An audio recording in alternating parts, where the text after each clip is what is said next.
a essa nossa da introdução ao cálculo. Lembrando que até agora a gente não falou nada de pré-cálculo. Lembrando sempre que, à medida que a gente necessitar de uma revisão de conteúdo, a gente vai fazer a partir da necessidade do conteúdo que vai ser produzido. Por exemplo, falar sobre trigonometria, a gente vai falar, vai revisar as principais funções trigonométricas. E a demonstração a gente vai deixar no material de apoio, se funcionar. Né? O material de apoio já está dando os problemas, a gente vai verificar isso aí. Então a gente chegou com as conclusões do nosso final da aula passada, isso daqui, somatório de variando de 1 até n de i ao quadrado. E a gente falou para vocês que esses números, que são considerados números quadrados, por que quadrados? Porque se você for olhar geometricamente, isso aqui está atrelado a pontos que formam pequenos quadrados. Então, demonstra-se, tá certo? Demonstra-se que a fórmula que a gente chega para este somatório é essa daqui. Detalhe, alguma preocupação de vocês são as provas, isso daqui a gente fornece para vocês, tá certo? Porque no curso de ciências exatas, matemática e física, aí a gente pede para o pessoal demonstrar. Eu vou demonstrar isso aqui para vocês. Se precisar for, se vocês forem na prova, a gente também fornece a fórmula para ser usada. Porque o que a gente quer de vocês é a interpretação da fórmula, ok? Então, a gente chegou a fazer os testes, supôs o igual a 2, o igual a 5, testou isso daqui. Agora a pergunta é, essa fórmula, de fato, ela é válida?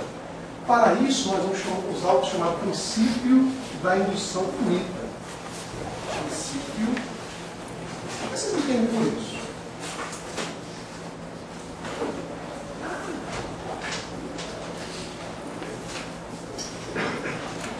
Vocês entendem por isso?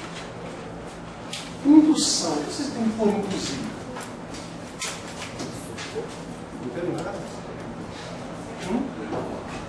Manipular. Faz sentido. Agora tem que tomar cuidado se fazer sentido, porque eu posso chegar para o português de Portugal e dizer quebra um galho. Aqui no Nordeste, no Brasil no geral, quebrar um galho é fazer o quê? Ajudar. De repente o cara pode ir nessas árvores aqui quebrar. Né? Mas, indução finita. Bom, como a gente não vai abordar muito isso aqui, a gente só vai fazer apenas alguns usos, a ideia básica é o seguinte. A primeira etapa disso aqui é fazer a verificação da fórmula para um valor inicial. Então a gente verifica, verificar para o n inicial. Estou dizendo que é necessariamente n igual a 1? Por exemplo, se eu fosse usar o princípio da indução finita para provar que a soma dos ângulos internos do polígono regular de n lados é n menos 2 vezes 180, então eu não posso começar com n igual a 1. Teria que começar com n igual a 3 e assim sucessivamente. Então a gente testa um valor inicial. Depois, em seguida, supor verdadeira essa expressão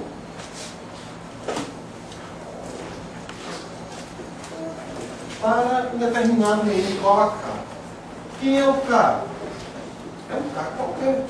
Pode ser 300, 425, 688, é um valor qualquer. Aí eu vou admitir que a expressão, outrora testada, ela é verdadeira para n igual a k. Onde é que entra a ideia da indução? Se ela de fato é verdadeira para o k, ela tem que ser verdadeira para o seu sucessor. Então, se eu supor verdadeira para o 683, imaginar, calcular aqui 1 ao quadrado, mais 2 ao quadrado, mais 3 ao quadrado, mais... vai, 683 ao quadrado? É legal. Né? Então, a gente vai supor verdadeiro para isso daí e vamos testar se para o sucessor ela é verdadeira. Isto é, se para o n igual a 684, ela é verdadeira. Só que, gente, na matemática, a gente usa muito o algebrismo. Isto é, números servem como contra-exemplo. Para demonstração, a gente tem que trabalhar no literal.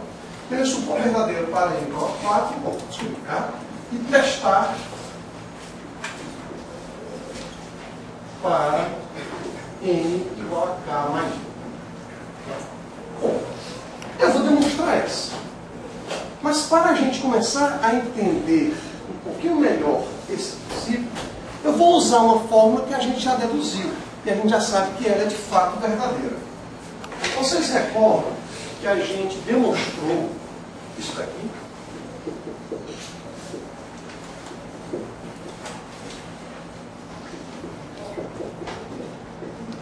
Recordam que foi demonstrado? Mas, antes de fazermos as demonstrações, notações básicas. Quem é que está variando? I ou N? I. Cuidado com isso. A gente pode trabalhar com várias letras, mas uma delas, que é quem está no cálculo com uma variável, apenas uma delas é que se comporta como variável. As demais são consideradas constantes. Qual que é isso? A gente vai ver em determinadas situações e problemas que até o tempo, dentro de um contexto, ele é considerado constante. A gente vai ver isso mais adiante. Então a gente provou que isso aqui é verdadeiro. Concorda comigo? E a ideia de provar foi usar a soma nos termos de uma progressão aritmética. Bom, como é que a gente então vai novamente demonstrar isso daqui usando o princípio da indução finita? Então a ideia básica é, primeiro passo, vamos testar para o valor inicial. Pode ser o n igual a 1? Pode. Pode ser n igual a 100? Pode. 6 escolhe. Eu vou optar aqui por n igual a 1. Pode ser? Então, se o n for 1, eu estou com um somatório do número 1. É só 1. Então, será que, ao substituirmos n por 1 nessa expressão, eu vou encontrar, de fato, o número 1? Vamos ver. Trocando n por 1, ficamos com 1, que multiplica 1 mais 1 sobre 2. 1 mais 1 dá 2, vezes 1, 2 por 2, e fica 1. 1 é igual a 1? Então está verdadeiro. Se não ficou claro, outra opção. Posso, de repente, imaginar o n igual a 3. Se por n igual a 1 ficou claro para isso. O que seria o n igual a 3? Ora, eu quero verificar se o somatório de i variando de 1 até 3 de i, isto é, quero saber se 1 mais 2 mais 3, 1 mais 2 mais 3 dá quanto? 6. Eu quero saber se, nesta formulazinha matemática, ao substituirmos o n por 3, vou encontrar exatamente o número 6. Ora, fazendo n igual a 3 nessa expressão, ficamos com 3, que multiplica 3 mais 1 sobre 2. 3 mais 1, 4, 3, 3, 12, por 2, 6. Confere? Confere. Qualquer n inicial serve? Qualquer n inicial serve. E, preferencialmente os menores. Tá certo? Posso testar com n igual a 100? Pode, fique à vontade. Então a gente está vendo que essa formulazinha, de fato, ela é verdadeira para alguns valores que eu considero. Mas será que ela é verdadeira para todos os números inteiros e positivos? Eu tenho que verificar agora. Bom, então vamos tentar entender essa fórmula. Um valor inicial deve ser testado. Qual? Você escolhe. Então, supondo n igual a 1, ou n igual a 3, ou n igual a 48, fique à vontade. O que é que significa a suposição do n igual a 3? À esquerda da igualdade, nós vamos desenvolver a soma de 1 até 3. Já à direita da igualdade, nós substituímos o valor do n por 3. Como a gente está verificando a igualdade, vamos agora supor que isso é verdadeiro para o n igual a um determinado k, p, j, qualquer letra.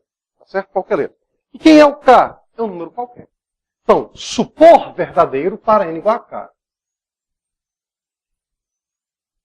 O que isso significa? Significa que o somatório de i variando de 1 até k do nosso i, ora, repare, trocamos o n por k no lado esquerdo da igualdade. Idem para o lado direito. Onde tiver n, no lado direito da igualdade, nós vamos colocar k. Ficamos com k vezes k mais 1 sobre 2. Então, quando a gente admite que é verdadeiro para n igual a k, estamos admitindo que isso daqui é viável. O que acontece agora? Nós vamos testar para n igual a k mais 1. Vamos testar para n igual a k mais 1. O que significa isso? O que significa isso? Eu quero verificar se o somatório da esquerda somatório de I variando de 1 até K mais 1, é exatamente igual, vamos saber isso, se ele é exatamente igual, a substituirmos lá na formulazinha n vezes n mais 1 sobre 2, ao trocarmos o K por 1, queremos saber se vamos obter essa expressão. K mais 1 vezes K mais 2 sobre 2. K mais 1 vezes K mais 2? Sim. A expressão não é essa.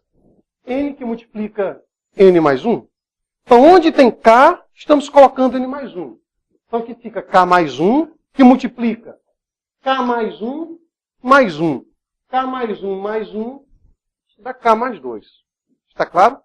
Então, a ideia básica é: vou desenvolver o lado esquerdo para tentar chegar no lado direito. Aliás, as nossas demonstrações que a gente vai fazer aqui, que são demonstrações curtas, a gente vai seguir 3 linhas de raciocínio. Suponho que vocês estejam aqui na universidade e queiram se encontrar, de repente, em um determinado shopping, como o Norte Shopping, né, com uma pessoa que está lá no centro. Então, nós temos 3 estratégias. Vocês podem sair daqui, ir até o centro, encontrar essa pessoa e depois irem para o shopping. Opção 2. Traz essa pessoa lá do centro para cá, daqui juntos vão para o shopping.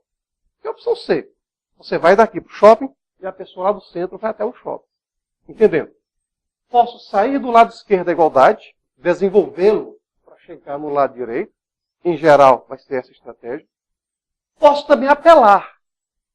Sair do lado direito para chegar no lado esquerdo. Só que essa apelação a gente vai ver em alguns casos particulares. Ou a gente pode fazer o desenvolvimento intermediário. Isto é, o lado esquerdo a gente desenvolve até um ponto, pega o lado direito e tenta desenvolver até chegar nesse mesmo ponto. Então são as estratégias de demonstração que a gente vai seguir. Tá certo? É claro, aquelas demonstrações mais elaboradas, mais formais, a gente não vai fazer aqui na nossa disciplina. Então está claro o que a gente quer fazer? Então nós vamos partir do lado esquerdo. Ora, o que é partir do lado esquerdo? Se nós desenvolvermos esse somatório, então significa dizer, para i igual a 1, eu tenho 1. Mais, para i igual a 2, eu tenho 2. Mais, para i igual a 3, eu tenho 3, 4, 4, assim por diante. Para chegarmos no K mais 1, conforme que antes a gente passa pelo K, então fica mais K mais 1. Está claro, gente? Está claro? Não existe o verbo estar. Então, a gente está desenvolvendo o lado esquerdo da igualdade. Mas me diga uma coisa. Quem é o somatório de 1 até K? Por hipótese, o somatório de I variando de 1 até K é K que multiplica K mais 1 sobre 2. Então, por hipótese, ficamos com K que multiplica K mais 1 sobre 2, mais essa expressão que é o K mais 1. Estão entendendo onde queremos chegar? Esta fórmula é a fórmula que queremos testá-la pelo princípio da indução finita. Qual é a ideia básica?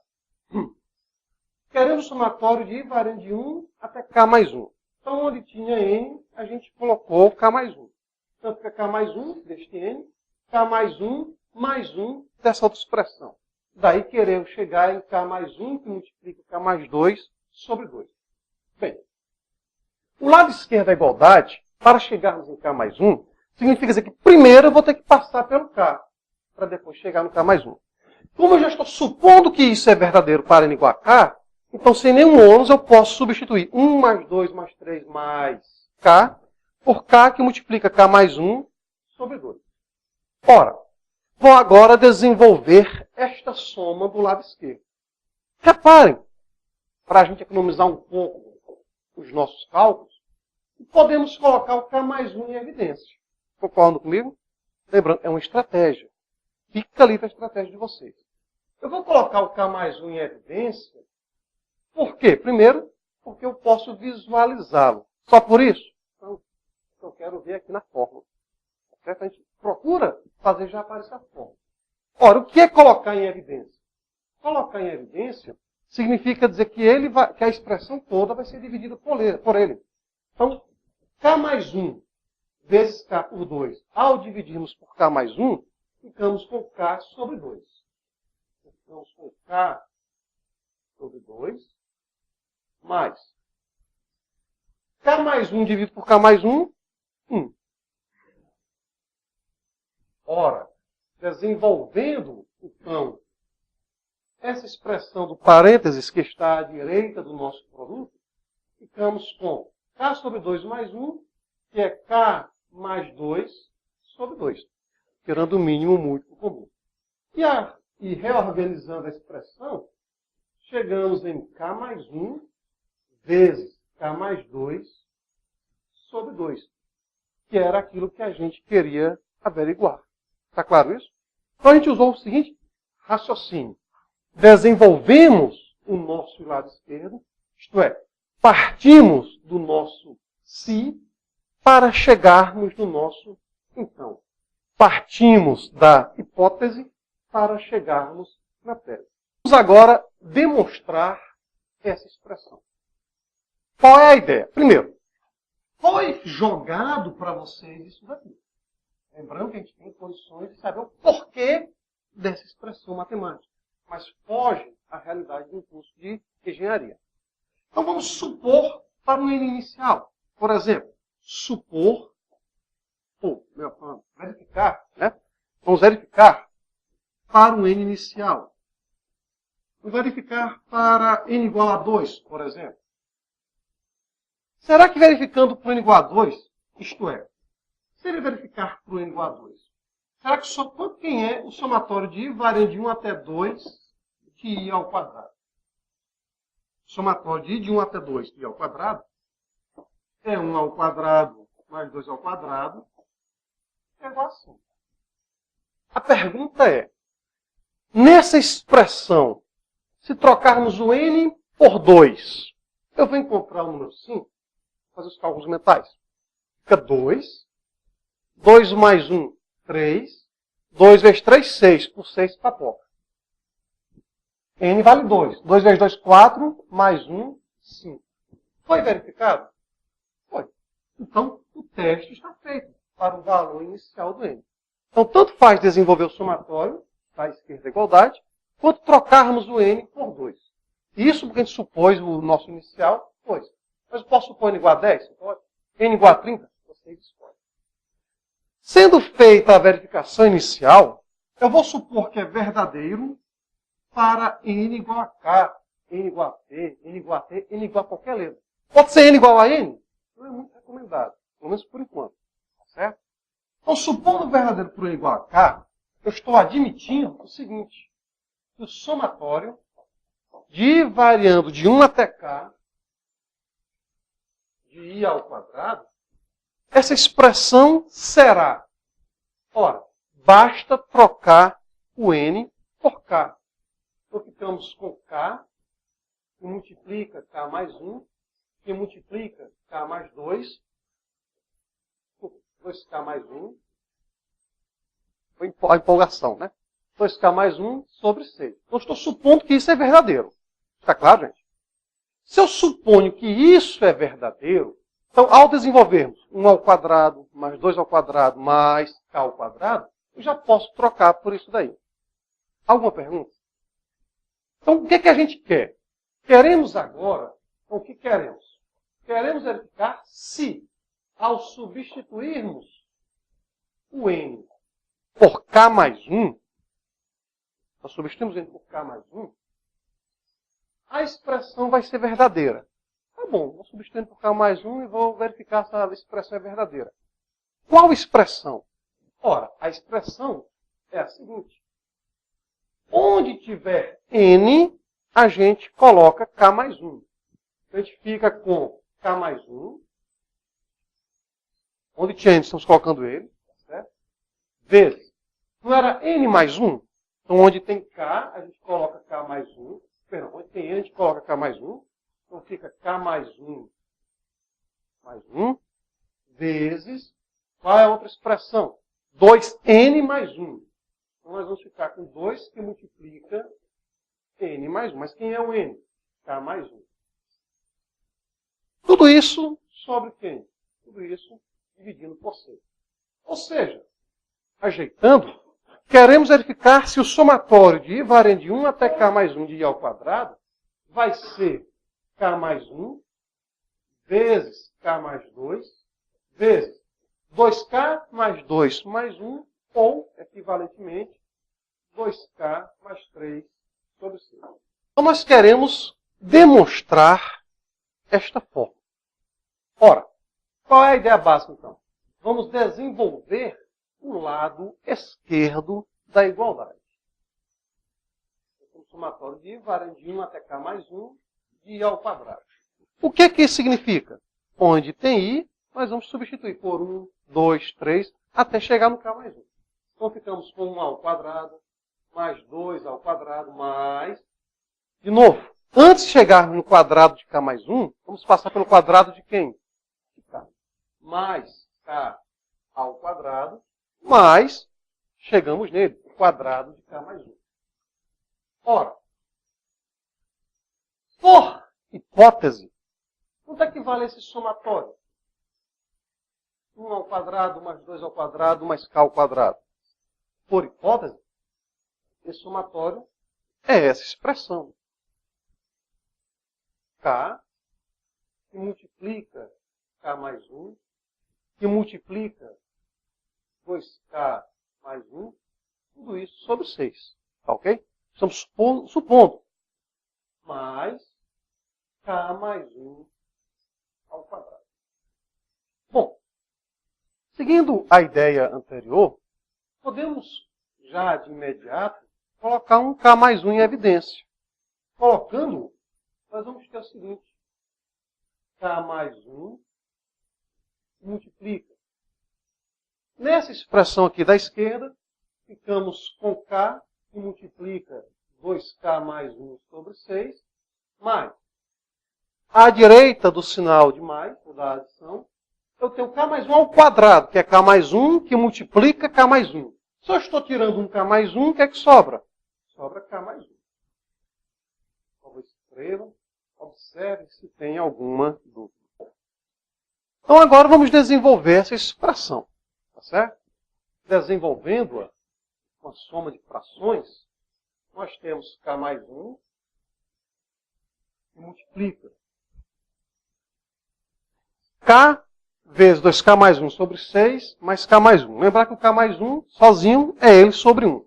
Então, o mínimo entre 6 e 1 dá 6. Então, ficamos com 6. E o numerador passa a ser K, que multiplica 2K mais 1, mais 6, que multiplica K mais 1. Ok, gente? 6 que multiplica K mais 1. Bom, das duas, uma.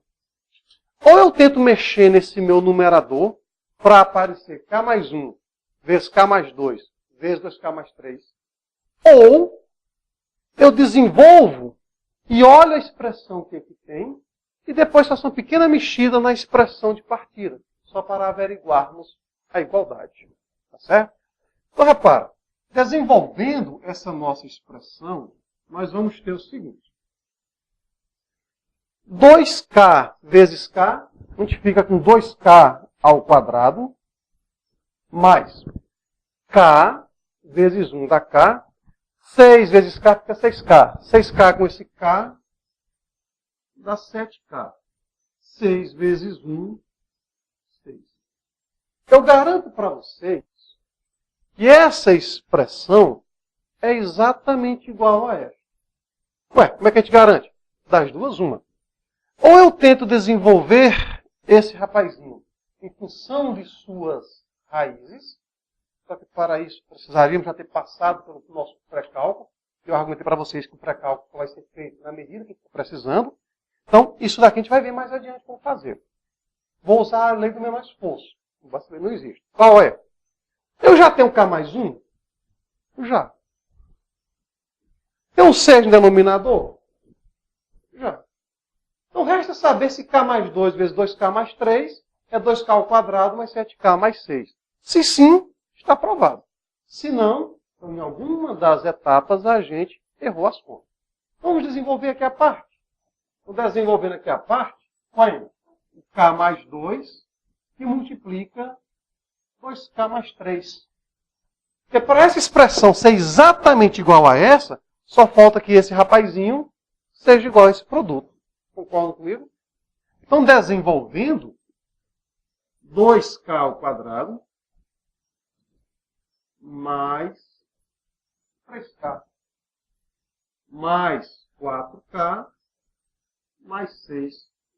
Ou seja, 2k ao quadrado mais 7k mais 6. Confere? Então a gente garante que, de fato, o somatório de variando de 1 até n de i ao quadrado é n, que multiplica n mais 1, que multiplica 2n mais 1, tudo isso dividido por 6. Vamos, então, finalmente fechar aquela nossa aplicação. Então, essa função f de x igual a 9x ao quadrado, com x variando de 0 até 3, já verificamos que a área aqui rastreada era, para o n igual a 5, de 17,8 aproximadamente.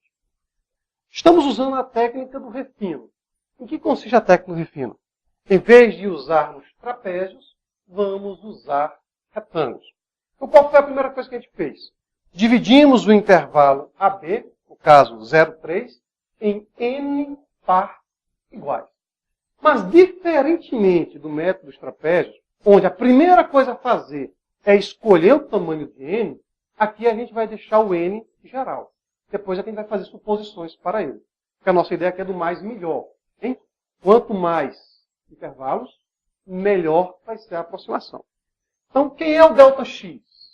ΔX, que é o tamanho de cada um dos intervalos, é o maior valor do intervalo, 3, menos o menor valor do intervalo, no caso 0, dividido pela quantidade de intervalos, no caso n. Então, a gente fica com 3 sobre n. Ora, aí, cada retângulo que a gente trabalhou, ao dividirmos em n partes, foi, dado o xi menos 1 até o xi, é claro, pela continuidade da função, para o xi menos 1 existe o f de xi menos 1. Para o xi existe o f de xi. Vamos supor que a função fosse algo desse tipo. Certo? Então, o que é que a gente fez? A medida da nossa base é ΔX. Para fazer um pouco de coerência até com os nossos índices, vamos considerar como altura o f de x em si. Isto é, no intervalo que vai de x0 até x1, f de x1 é a medida da minha altura. No intervalo que vai de x1 até x2, f de x índice 2 é a nossa altura. x3 até x4, f de x4 índice da altura e assim por diante. Então a gente repara que a área nesse iésimo intervalo, é aproximadamente a medida da base, ΔX, vezes a medida da altura, f de xi.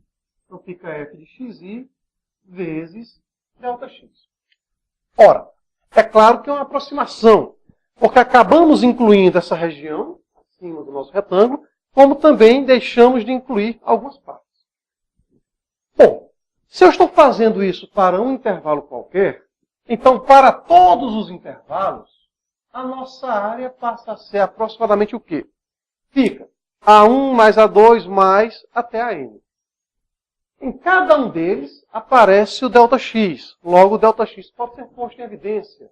Então é ΔX que multiplica A1 mais A2 mais A3 mais a n. Ora, esse pessoal, A1 mais A2 mais A3 mais a n, nada mais é do que o somatório de variando de 1 até n do nosso A em si. Ou seja, a nossa área é aproximadamente ΔX vezes o somatório de variando de 1 até n do f de xi. Tranquilo? Tranquilo. Mas está faltando só uma coisa. Que coisa é essa?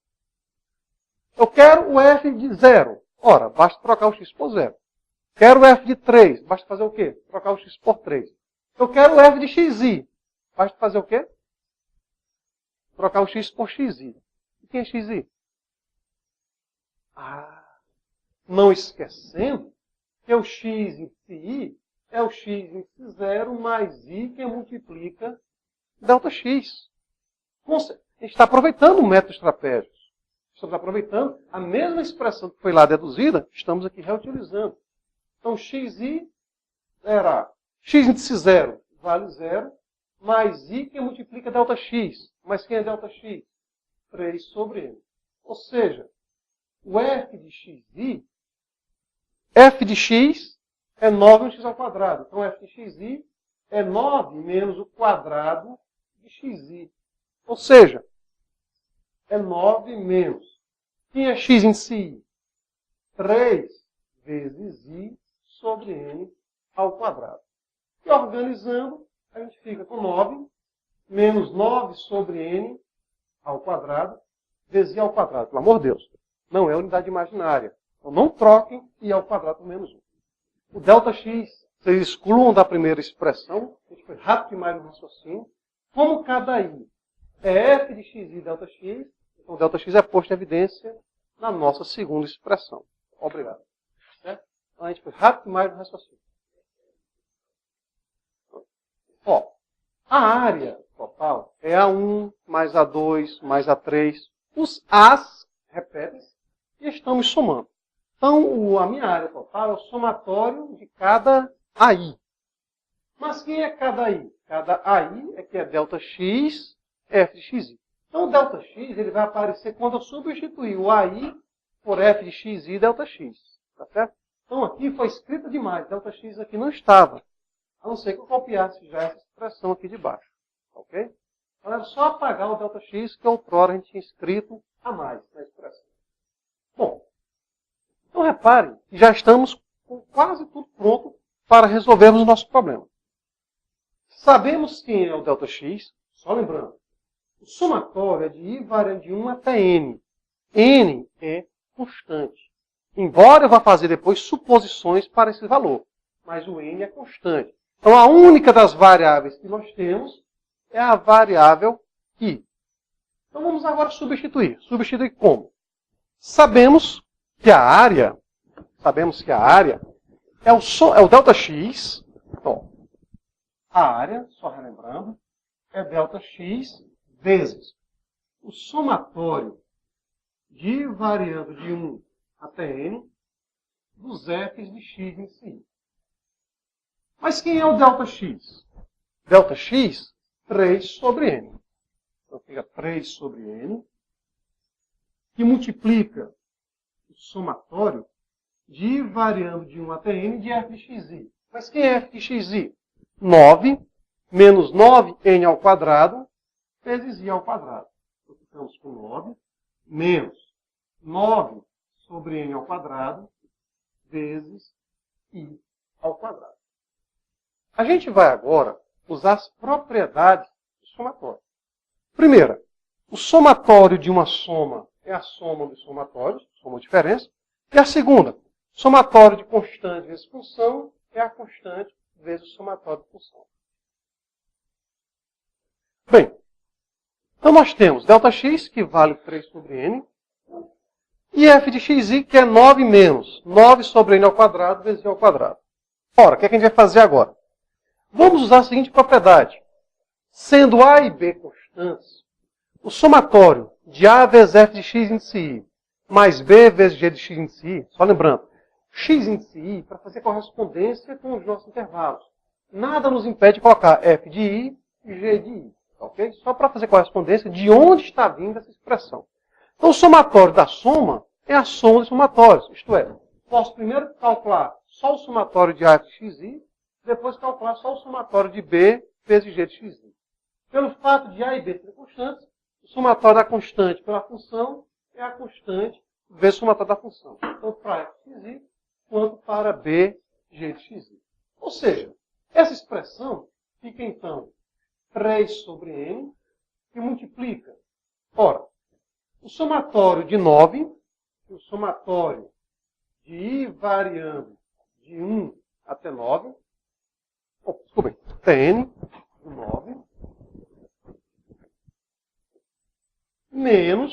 menos o somatório de I variando de 1 até N de 9 sobre N ao quadrado vezes I ao quadrado. O caderno vocês copiem ao lado, tá certo? O espaço aqui a gente vai colocar embaixo. Opa, mas espera aí. somatório de variando de 1 até n de 9. O que é que significa isso? Que é o 9 somado com ele mesmo n vezes. Então, quanto é que dá esse somatório? A gente demonstrou da seguinte maneira. Somatório da constante é a mesma coisa, somatório da constante vezes 1. E 1 é i elevado a 0. Aí o que a gente fez? Ficaria c vezes i elevado a 1 elevado a 0, mais c vezes 2 elevado a 0, mais c vezes n elevado a 0. Ou seja, o somatório do 9 com ele mesmo n vezes vai ser simplesmente 9 vezes n. Então, esse rapazinho é o somatório de variando de 1 até n do 9. Lembrando, vocês têm aí deduzido o somatório de c. A gente sabe que é cn. Menos. Se a variável em questão é i, 9 sobre n ao quadrado é constante. Vai para fora do somatório. Vamos com 9 sobre n ao quadrado. Vezes o somatório de variando de 1 até n do i ao quadrado. É a necessidade da gente ter demonstrado há pouco tempo esse somatório. Ora, 9n é o somatório do 9n vezes. 9 sobre n ao quadrado, porque é uma constante em relação a i, que está variando. Mas quem é o somatório do i ao quadrado? Por isso que há pouco tempo a gente deduziu. Já já a gente faz as devidas simplificações. Fica 9n menos 9 sobre n ao quadrado vezes. Quem é o somatório de i variando de 1 até n do i ao quadrado? N vezes n mais 1 vezes 2n mais 1. Tudo isso aqui sobre 6. Ok? Foi isso que a gente havia deduzido. Bom, vamos agora pegar esse rapazinho que está do lado de fora da igualdade e explicar por todo mundo que está dentro da igualdade. E depois vamos finalmente chegar nas argumentações do tal limite. Então vamos lá. Substituímos o somatório e vamos agora pegar o 3n, 3 sobre n que está do lado de fora da igualdade, de parênteses, e vamos multiplicar para a expressão que está dentro. Então 3 sobre n vezes 9n, ficamos simplesmente com o número 27. Ok? Esse n do numerador vai ser simplificado com o denominador. Ao multiplicarmos 3 sobre n vezes essa outra expressão, vocês concordam comigo que este n do denominador vai ser simplificado com esse n aqui do numerador? Aí o que é que sobra? 9 vezes 3 dá 27 sobre n ao quadrado. A gente organiza mais. 27 sobre n ao quadrado vezes n mais 1 vezes 2n mais 1, tudo isso sobre 6. Já a gente simplifica o 27 sobre 6. Está claro? Ué, por que esse n ao quadrado não sofreu alteração? Não sofreu mesmo não. Eu peguei e foi o n que está aqui no denominador do 3 sobre n, e a gente simplificou com o n da expressão n vezes n mais 1 vezes 2n mais 1. Está claro até aqui?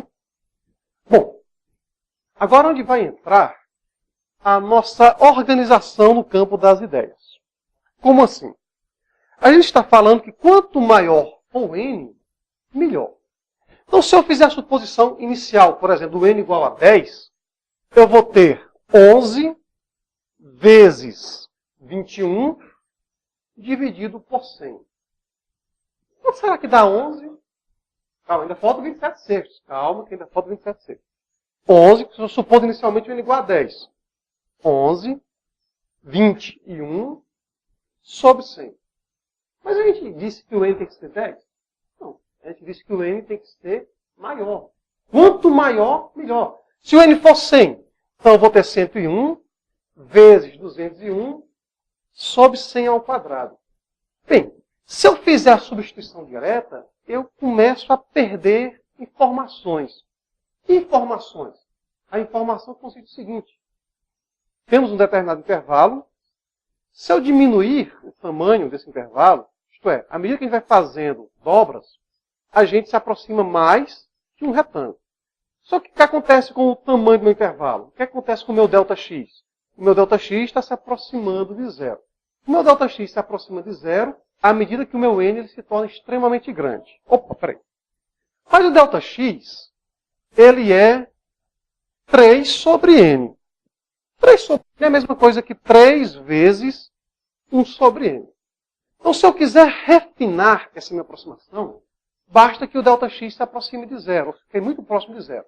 Mas para o ΔX ser muito próximo de zero, basta que o n seja muito grande. Por exemplo, se o n for 10, 1 sobre n dá 0,1. Se o n for 10 ao quadrado, 1 sobre n fica 10 a menos 2. Se o n for 10 elevado a 8, 1 sobre n fica 10 elevado a menos 8. Então, quanto maior for o n, 1 sobre n estará muito próximo de zero. Todos concordam com isso? Quanto maior o valor de n, bom. Então, o que a gente vai fazer? Nessa expressão, n mais 1 e 2n mais 1, em cada uma delas a gente vai colocar o n em evidência. Motivo. Se eu tiver deixado nessa escrita, eu perco informações à medida que eu atribuo valores para o n. Mas, se eu quiser aparecer 1 sobre n ou alguém sobre n, esse pessoal que está sobre n se aproxima muito de zero. Então, eles praticamente não vão influenciar a minha expressão. Se eles praticamente não influenciam, nós podemos fazer o seguinte. Observe. Desta primeira, n mais 1, eu vou colocar o n em evidência. O que é colocar em evidência?